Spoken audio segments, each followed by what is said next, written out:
नमस्कार कृषक बंधुओं, आज हम उपस्थित है ग्राम रामपुर बगनाहा के बहुत ही प्रगतिशील युवा कृषक श्री अनित वर्मा जी के प्लाट पे, जो विगत कई वर्षों से गन्ने की खेती कर अच्छा उत्पादन ले रहे हैं। आइए हम जानते हैं श्री अनित वर्मा जी से इनके खेती के बारे में। नमस्कार अनित वर्मा जी। नमस्कार सभी किसान भाइयों, मैं अनित कुमार वर्मा। मैं कई वर्षों से गन्ने की खेती करता हूँ और मेरे पास 10 एकड़ का फार्म है, जिसमें से मैं 90% गन्ने की खेती करता हूँ और 10% अन्य फसलें करता हूँ। अनित जी, अभी आपने बताया कि हम 10 एकड़ खेत के 90% जगह पर गन्ने की खेती करते हैं। इसका कॉन्सेप्ट क्या है? इसका कॉन्सेप्ट ये है कि जैसे ये एक नकदी फसल है, जी। जैसे मान लो कि सूखा काल हो गया या ज्यादा बारिश हो गया तो ये हमको कुछ ना कुछ लाभ देके जाएगा। यानी कि इसमें गन्ने की खेती में नुकसान कम, हाँ, मुनाफा ज्यादा।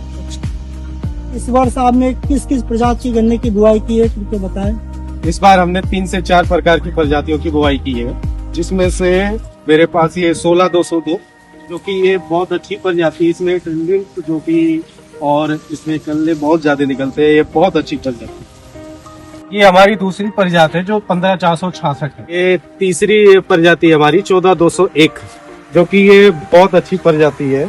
इसमें कल्ले बहुत अच्छे निकलते हैं और इसकी पेड़ी बहुत अच्छी होती है और ये गन्ना गिरता नहीं है। ये 14-201 प्रजाति जो कि कृषकों के बीच में बहुत ही लोकप्रियता के साथ में फैल रही है। कि गन्ने की खासियत ये है कि इसमें पेड़ी का फुटाव पौधा गन्ना के अपेक्षा बहुत अच्छा होता है।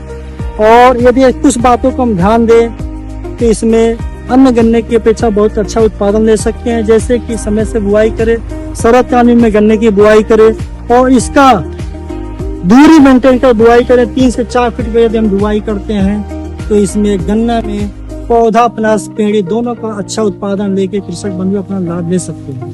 अब गन्ना बुआई के लिए कौन सी विधि का प्रयोग करते हैं? जी, हम टेंच विधि से बुआई करते हैं, जिसमें टेंच विधि से ये 3 से 4 फीट की बुआई होती है। इसमें क्या होता है कि टेंच विधि से बुआई करने पर आपको जो बीज होता है वो कम लगता है, यानी कि लागत आपकी कम है, उत्पादन आपका ज्यादा होती है। ये आप बुआई के समय किस खाद या उर्वरक का प्रयोग करते हैं? जैसे मिट्टी की जब जांच करवाते हैं ना, तो वहाँ पे हमको जो बताया जाता है, जैसे जो फर्टिलाइजर की कमी होती है उसी हिसाब से डालते हैं। हाँ, बुआई के पहले आप ट्राइकोडर्मा का भी प्रयोग करते हैं? वो देसी खाद जैसे गोबर हो गया उसके साथ मिक्स कर देते हैं।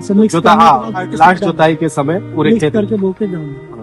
मैंने देखा कि आपके गन्ने की फसल का कोई बीमारियों का प्रकोप नहीं हो, तो फसल सुरक्षा के लिए आप कौन से उपाय करते हैं? जब मेरी बुआई के 40 से 45 गलती हो जाती है तो हम उसके डेंटा FMC कंपनी की मतलब उसका ड्रेंचिंग करते हैं, जो कि ये है। FMC कंपनी का क्वेंटा का ड्रेंचिंग करते हैं 40-45 दिन के बाद करते हैं। ठीक है। और उसके बाद जब देखते हैं तो फिर मतलब 10 से 15 दिन के बाद हम 0-34 का स्प्रे करते हैं। अपनी फसल की पैदावार के लिए तो संगठन 0-34 प्लस यूरिया का स्प्रे करते हैं। जी, हमने देखा कि आपकी पेड़ी की फसल बहुत अच्छी है, विशेष रूप से 14-201 करने की बहुत अच्छी पेड़ी चल रही है, बढ़वा भी अच्छी। इसमें आपने क्या किया? इसमें हमने सर इसकी 2 बार गुड़ाई की है। समय पर हमने पानी दिया है, उर्वरक का ध्यान दिया है, गुड़ाई करवाया है, जिससे हमारी जो कल्ले हैं वो बहुत अच्छे निकले और जिसका बढ़ाव भी काफी अच्छा हुआ। आपसे मिलकर बहुत अच्छा लगा, आपकी फसल को देखकर तो दिल खुश हो गया। चलते चलते हम चाहेंगे किसान बंधुओं को जो हमारे वीडियो को देख रहे हैं कुछ संदेश दें। हम ये संदेश देना चाहेंगे कि आप अपने खेती के पर 100% को मिट्टी की जांच करवाएं। मिट्टी की जांच करवाने के बाद आप देखें कि उसमें किस चीज की कमी है, उस हिसाब से खाद डालें और गन्ने की बुआई 3 से 4 फीट पे रखें। अनित जी का कहना यह है कि गन्ने की बुआई हम यदि मिट्टी परीक्षा कराने के बाद से खाद उर्वरकों का प्रयोग करके और 2 आंख के टुकड़े काट के बुआई बीज उपचार के करते हैं तो गन्ने की फसल बहुत अच्छी लगेगी और जो भी काम करें हम उसमें 100% समय दें। धन्यवाद।